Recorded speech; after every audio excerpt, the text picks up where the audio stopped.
In this video, I would like to take you on a journey to solving 3 problems from the first ever International Mathematical Olympiad, which is also known as the IMO, from the year 1959. For each question, I may present more than one solution so that you can better understand different ways that you can solve the problem as if you are a student taking the test in the year 1959. So buckle up and let's get started on this fantastic journey. For the first problem, we are asked to prove the fraction 21n plus 4 over 14n plus 3 is irreducible for every integer n. In other words, the given fraction is already in its simplest form and no factor can be cancelled from the numerator and the denominator. This is actually a very classic math contest problem, and I have even made a video about the problem before, but I will present different solutions to this problem in this video. To prove that the given fraction is irreducible, what we can show is that the numerator and the denominator is relatively prime. In other words, the greatest common divisor of 21n plus 4 and 14n plus 3 is always equal to 1 for all integer n. Note that the greatest common divisor is taken to be a positive integer here. And when it comes to finding the greatest common divisor of two numbers, we can try and take the linear combinations of the two numbers because the greatest common divisor of these two numbers will divide the linear combination.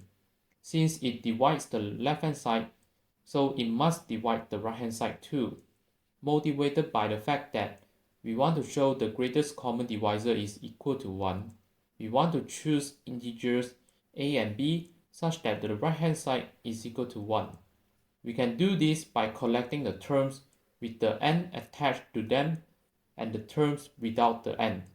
Then we can set the coefficient of n to be 0, so that it vanishes and we will not have any terms with n left. On the other hand, we set the constant part to be equal to 1, so that the GCD is 1.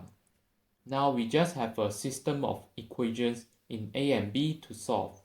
We can solve this pretty easily by working out that a is equal to negative b times by 2 over 3 and substituting it into the second equation, which eventually you will get that b is equal to 3 and a is equal to negative 2. Thus, we have that negative 2 times by 21n plus 4 plus 3 times by 14n plus 3 is equal to 1. And if d is the greatest common divisor of 21n plus 4 and 14n plus 3, then d must divide 1, which implies that d is indeed equal to 1. So the fraction 21n plus 4 over 14n plus 3 is irreducible for all integer n. There is also another way that you can prove this using a similar argument by first letting d is equal to the greatest common divisor of 21n plus 4 and 14n plus 3. Then there are integers x and y such that 21n plus 4 is equal to d times by x, and 14n plus 3 is equal to d times by y. We can then eliminate n by multiplying the second equation by 3 and subtracting twice the first equation, which is essentially taking the linear combination of 21n plus 4 and 14n plus 3. We will get that d times by 3y minus 2x is equal to 1. What's important here is that d divides 1 as 3y minus 2x is an integer.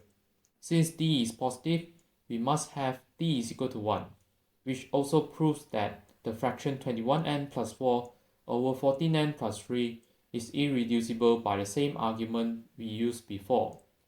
Now let's move on to the second problem.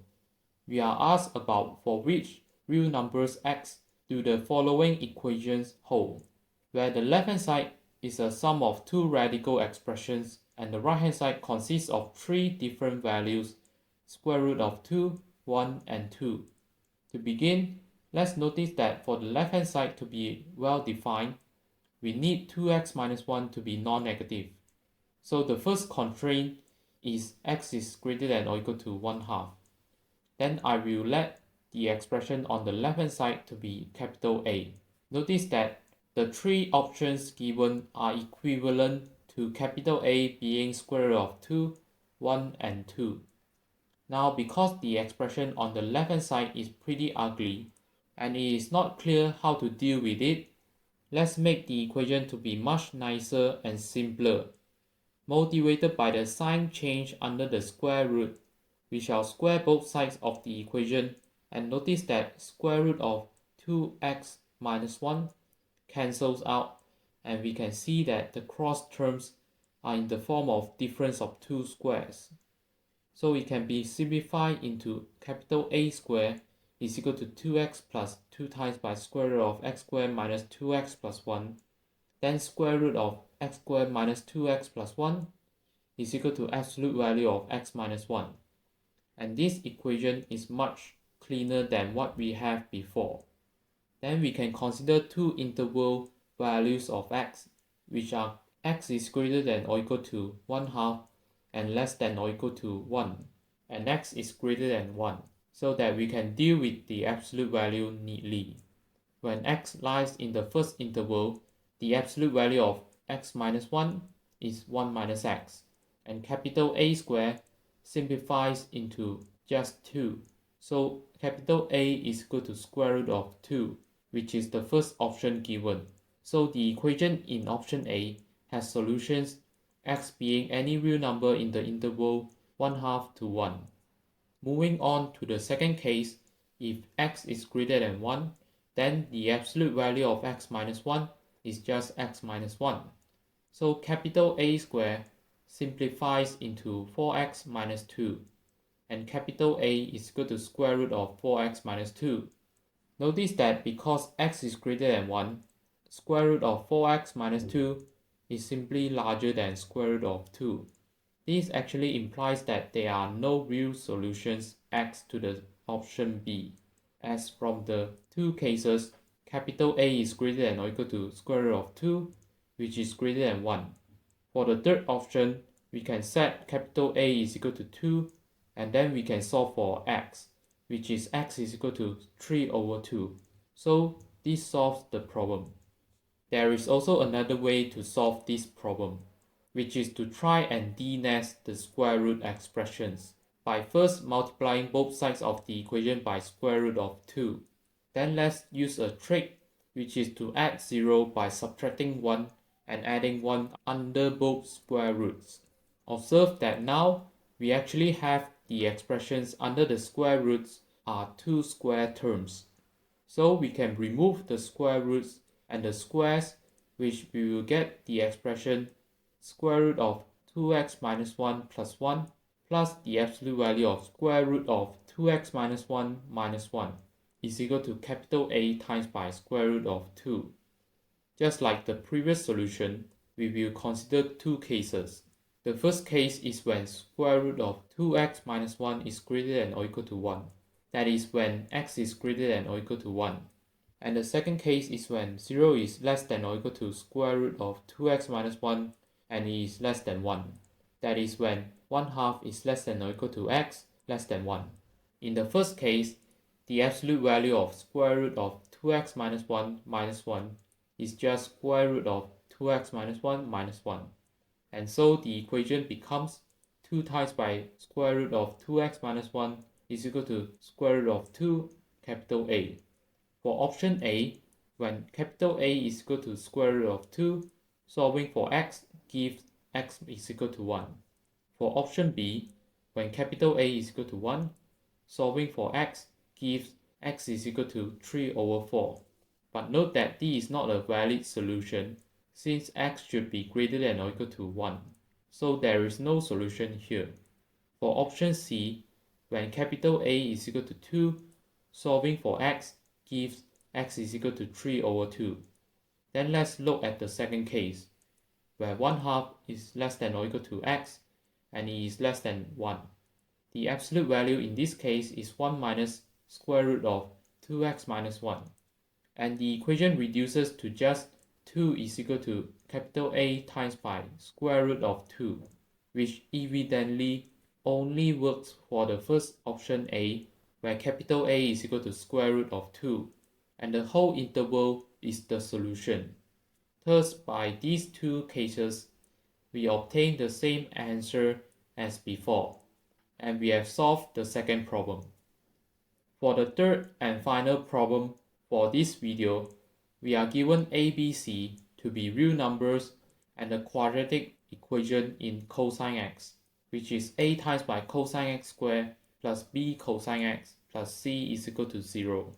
Then we need to use the numbers a, b, c to form a quadratic equation in cosine 2x whose roots are the same as those from the original equation.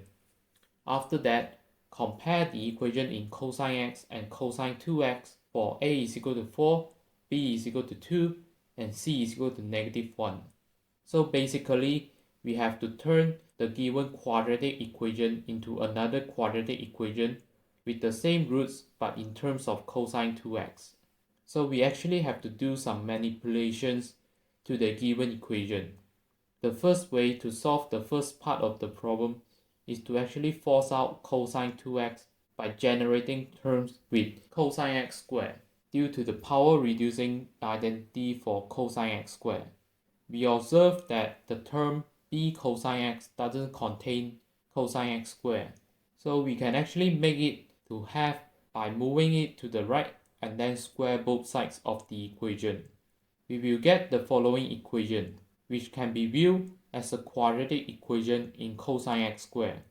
Most importantly, we can now use the power reducing identity to derive a quadratic equation in cosine 2x, simply by replacing the cosine x squared with the identity, then expanding the equation and recollecting like terms. We will arrive at this quadratic equation that we are looking for. Note that the roots of this equation are the same as the original equation, as what we have just done is just manipulating the original equation. Actually, well, there is another way that you can arrive at this equation. If you let cosine x to be equal to m and cosine x to be equal to n to be the roots of the given quadratic equation in cosine x, then we want to construct another quadratic equation with roots 2m squared minus 1 and 2n squared minus 1. The reason being is that cosine 2x is equal to 2 cosine x squared minus 1. And by constructing the new equation, the values of x that satisfy the new equation is the same as the original equation. So to construct this new quadratic equation, we need the sum of roots and the product of roots. The sum of roots is 2m squared minus 1 plus 2n squared minus 1. And we can write it as 2 times by m squared plus n squared minus 2. To find m squared plus n squared, notice that it is the same as m plus n, the whole thing squared, minus 2mn. Then m plus n and mn are actually the sum of roots and the product of roots of the original equation, which can be obtained as m plus n is equal to negative b over a and mn is equal to c over a. So substituting these two information into the new sum of roots, we get 2b squared minus 4ac minus 2a squared over a squared. Similarly, the product of roots is 2m squared minus 1 times by 2n squared minus 1, which is 4m squared n squared minus 2 times by m squared plus n squared plus 1. Then using the same technique by rewriting this expression a little bit, we substitute the values for m plus n and mn to get the product of roots is a plus 2c the whole thing squared minus 2b squared over a squared. Therefore, the new quadratic equation in cosine 2x that fulfills the condition is this following equation. Now for the final part of the problem, when a is equal to 4, b is equal to 2, and c is equal to -1, we have these two quadratic equations in cosine x and cosine 2x respectively. Note that the x values that satisfy these two equations are the same. So by using the quadratic formula on the first equation, we can calculate two roots of the equation. Then these two roots will each correspond to a root in the second equation, which can be easily calculated using the double angle identity. Thus, this solves the third and final problem of this video. Now, if you have reached here, make sure to subscribe to the channel for more math videos and click the video on the screen right now to see more ways to solve problem 1 discussed in this video, and I will see you in that video.